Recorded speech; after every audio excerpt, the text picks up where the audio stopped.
RS Agarwal book time and distance problem number 35.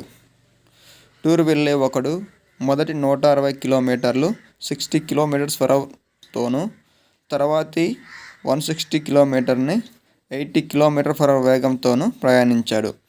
మొదటి 320 కిలోమీటర్లు ప్రయాణానికి సగటు వేగం ఎంత అన్నాడు. చూడండి, ఇక మనకి ఏమిచ్చాడు. టూర్ వెళ్ళే ఒకడు మొదటి 160 కిలోమీటర్లు 64 km/h తోను తర్వాత 160 కిలోమీటర్లు మొత్తం డిస్టెన్స్ ఇచ్చాడు. ఫస్ట్ 120 km డిస్టెన్స్, తర్వాత 160 km డిస్టెన్స్, మొత్తం టోటల్ ఎంత వాడు వచ్చాడు 320 km.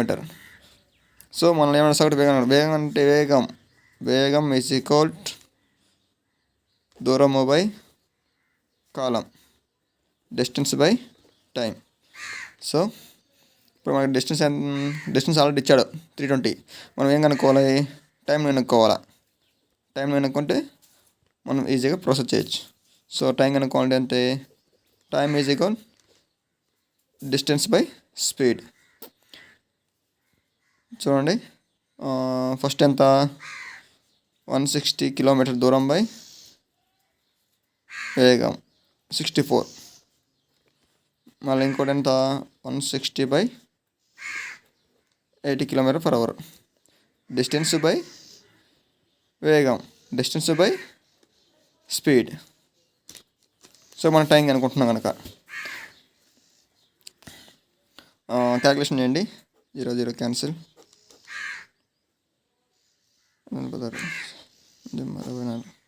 8తో క్యాలిక్యులేషన్ చేయండి.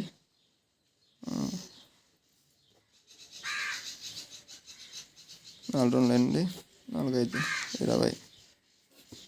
సో ఎంత వచ్చింది 5/2.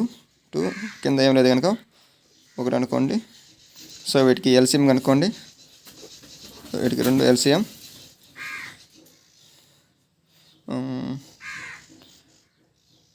2 ఎల్సిఎం కనుక్కుంటే 2 సో 5 2 4. సో 9/2 అంటే 4.5. టైం ఎంత వచ్చింది మనకు